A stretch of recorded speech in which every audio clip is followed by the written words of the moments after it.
there, my name's Rhonda Trevor. I was born on the 8th of August 1960. I am a stolen generation. I'm of the Bogga tribe, and I was born in Colomulla. My mother's last name is Kirby. I was taken off my mum because I was a white baby. In them days, the police used to take you off your mother and put you into a home. I went to a home called Tina Home. I was adopted out by these lovely parents that couldn't have children. But then my life went wrong. My dad died, a lot of things happened. But what happened after that was I had dyslexia. Now dyslexia is when you can't read at all, and when you write back to front and you can't see the way you're supposed to see what you're doing when it comes to education. So I thought, well, what's the point in going to school? I used to get into trouble for not doing my homework and that. In the 60s they didn't know what dyslexia was, so we were classed as problems childs. So what happened was, when I kept running away from home, police kept taking me back to school. It reoccurred all the time. And then what happened was, I was put in an institution. I was the youngest kid ever put in an adult institution, psychiatric ward institution, because they were overcrowded. And because our lovely government didn't have the money for any at the moment.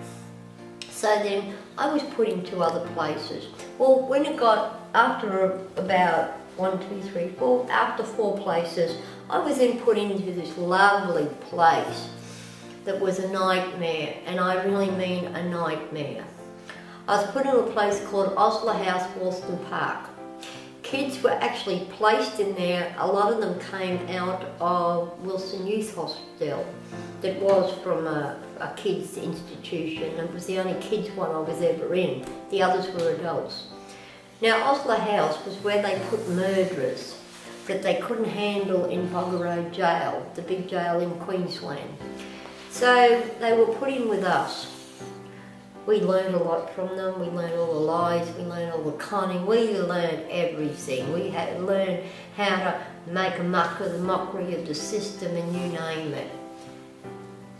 And the reason we ended up, a lot of us, the way we did, we only learned filth and bad stuff because that's all we had in there. We had no rehabilitation, nothing. No education, nothing. We were just drugged up and put in the yard. If we got sick at night, we couldn't do anything about it. We were all on the Depo-Provera contraceptive injection in a female's institution. Now, who are we supposed to have sex with if there's only females there? So that tells a story for itself. Why were we on the contraceptive injection, all of us, number one? Ever since I've been out, well, how I got out, I was lucky. Well, we were raped and bashed every night, just about every night. The longest I was in seclusion was 1 month, 2 weeks. Naked, no mattress, and bashed more, because while I was in there, they could come in whenever they wanted to and rape and bash me. Sometimes they had to knock me out to rape me. I never gave in to them, no matter what, in that place. I'd bash them back.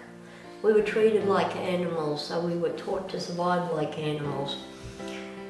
And if you have a look at the pictures on this website, you'll understand why. It was worse than, you know, it's been told by a lot of people, it was worse than Bogga Road in the 1958. And I was there in the 1974, so that says a lot. Anyhow, I got out because a born-again nurse knew they were nearly killing me. And I was the last survivor in the 1970s. Like I said, a born-again Christian, but she took me and my mum to Lady Salento, which is an Australian big figure. And she did a lot for Australia. Well, she rang them up and said if they don't let me out because they were killing me, and that she'd exposed them. So I was lucky I got out the next day, but they had to take me back for me to get discharged. Otherwise, I would be one of those little numbers on a grave up in Wakeup prison. And I think that's disgusting, because if we die, we're not a number, we're human beings. If you die, you get a name, you get what day you know, they got nothing. We don't even know what day they died or anything. Only the ones that know them will know that. And, you know, it's shocking. When I was in there, the nurses used to murder people, and I can prove what I'm saying, and I think that, you know, I can actually prove that they could have not, there's no way in the world they could have done it, and how it was hidden. And I believe that the government has swept everything under the carpet. And, you know, when it comes to any abuse, it was only because of the forward inquiry you had all them redress schemes, you know. And then after that, there was the verdict trial, there was the Heiner report. Well, the government decided to rip all that up because, you know, they didn't want to come see what's really going on. People never knew what was really going on. And because I'm the only one left to really tell the story of the 70s, I think it should be, you know, really listened to. There was a couple in there, but they didn't stay as long as me. But yeah, I think that they're out in the open somewhere. But you know, in the 80s, around the 81s, they were talking about finishing the contraceptive injection. Just before the 80s actually, they stopped formaldehyde injections, I remember that. But we were in a room at night, just waiting to get raped. We couldn't go anywhere, and you know, they hurt us. The mongrel dogs just hurt us and hurt us and hurt us. And they used to send us crazy in that place. And it was wrong what they did to us. We'd only have a bucket for a toilet, no toilet paper. Man, in jail at least you'd get a toilet. And you know, it's unbelievable what happened. When I got out, I had shell shock for a good couple of years, where I actually relived. Now I thought you only got that when you were going to fight a war. And I became a drug addict. I used to shoot up, I used to drink metho. And why? Just to forget what happened to me. But because I got out the way I got out, hello, big world, you got to survive, rehabilitate yourself. Well, I've done pretty well for myself, I've got to say. But because of my so-called label in our society, life can really be a bitch at times, and it's cruel. But I need people to help us. We're fighting the government, and man, they owe us. They owe us for every time we were raped, every time we were bashed, for all the people that they murdered. Because it was the system that stuck to get us into that joint in the first place. Now, I don't know who's responsible, but man, somebody out there owes us something.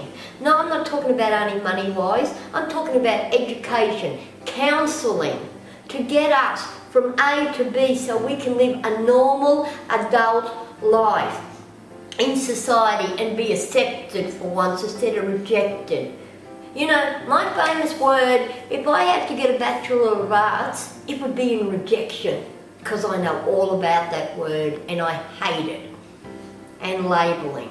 And it's about time it stopped. Fair enough? We want your help. If there was anybody before my time, in the 70s, please help me fight.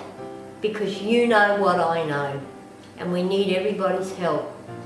Make this Australia a better place. Let's be proud to be an Australian, hey? Let's carry that flag, and the Aboriginal flag, if you're an Aboriginal, and we'll go for it. Let's make it count, mate.